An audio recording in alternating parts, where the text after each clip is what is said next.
What is going on, everybody? Welcome to another episode of Dragon Ball Explained, and this time we are talking about the most essential part of the power in Dragon Ball, Ki.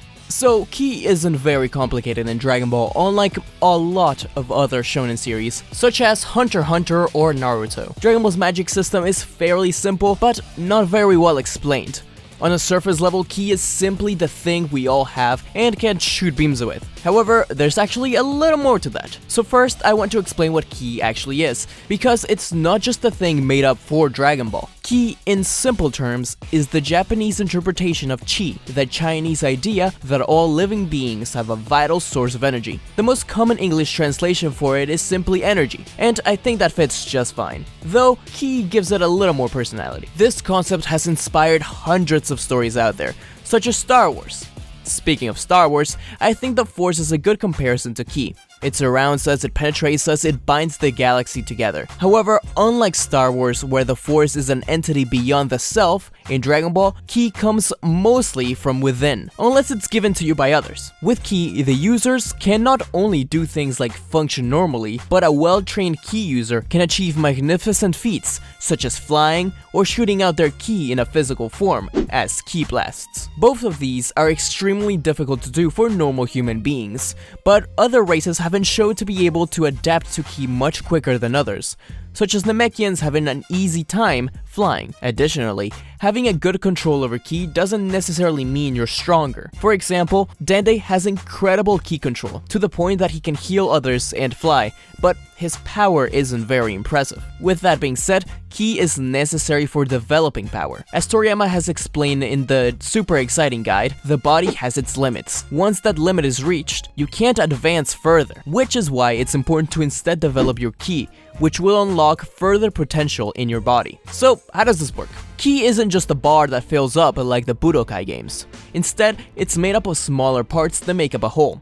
Toriyama has implied that there are many parts to Ki, but he has only ever spoken of specifically 3: Genki, Shoki, and Yuki. Genki is the most well-known of these. You may have heard of it when referring to the Genki Dama, known as the Spirit Bomb in English. Thanks to that technique, this is pretty simple to understand. Genki is one's energy, but not in the sense of electricity or even power, but rather something like one's vigor or health. We can appreciate Genki shown through this series various times when the Genki Dama is formed, as we see that giving Genki makes one tired. This is because you are giving away your own health to create a giant sphere of Genki. I would argue that other attacks consume Genki similarly, though it hasn't been stated anywhere, such as the Kiko-Ho or Tri-Beam, which is why Tenshinhan nearly dies every time he uses it.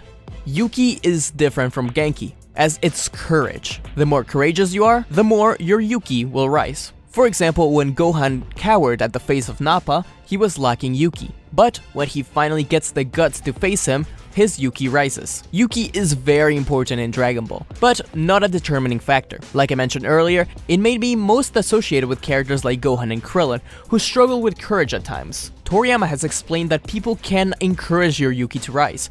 For example, in the Tenkaichi Budokai, or martial arts tournament, if people cheer for you, then your Yuki will rise. It may sound crazy, but Mr. Satan may actually have a fairly good Yuki at times when the world cheers for him. Shoki is the last form of Ki that Toriyama mentions, meaning right-mindedness. Think of this as like keeping cool under stress or being true to oneself.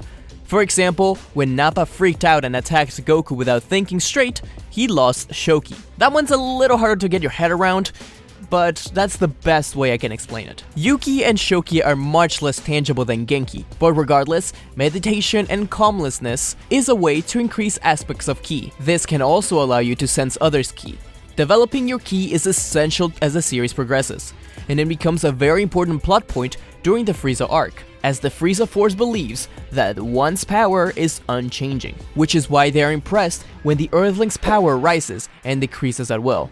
This is called Ki suppression, and it can be used for surprise attacks, hiding, or simply to keep a fair fight. While the Earthlings don't have a tangible or concrete way of reading how strong somebody is, they can use their Ki to sense others' power. They can also sense the intentions of that person, such as reading an evil ki from a distance, or not moving away from a sword because you sensed the lack of malice. Aside from the regular ki that most living beings have, there are also other types of energy, such as God Ki, which sometimes can't be sensed by mortals. I doubt there are many differences with normal Ki, however, besides the insane power. The androids have an internal, never-ending power source that is unrelated to Ki for the most part, though their attacks show themselves in a similar fashion. Additionally, some androids, such as Dr. Gero, have the ability to steal Ki from other individuals and convert them into their own energy. Did you know that the first Ki technique we got to see in Dragon Ball is the Kamehameha? Of course, the series' most iconic attack had to be the first,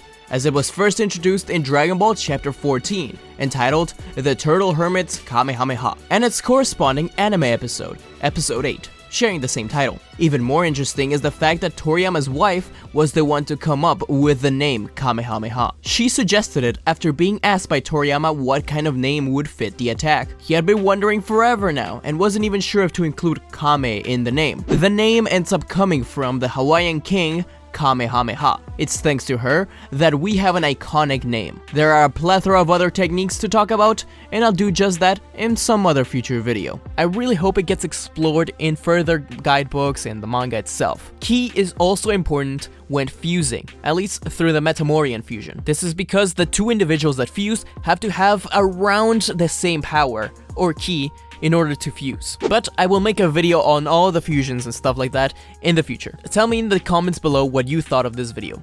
Like always, be sure to join the Smug Squad by hitting the bell icon so you get notified when I upload new videos. The Dragon Ball question of the week this week is, what technique would you like to use from Dragon Ball? Leave it in the comments down below and start a discussion. Anyways, until we meet again. See ya! Don't forget to like, comment, and subscribe to Smugstick, unless you want to be destroyed. Lord Beerus, that's hardly fair. But also, don't forget to click the bell icon to get notified when he uploads new videos.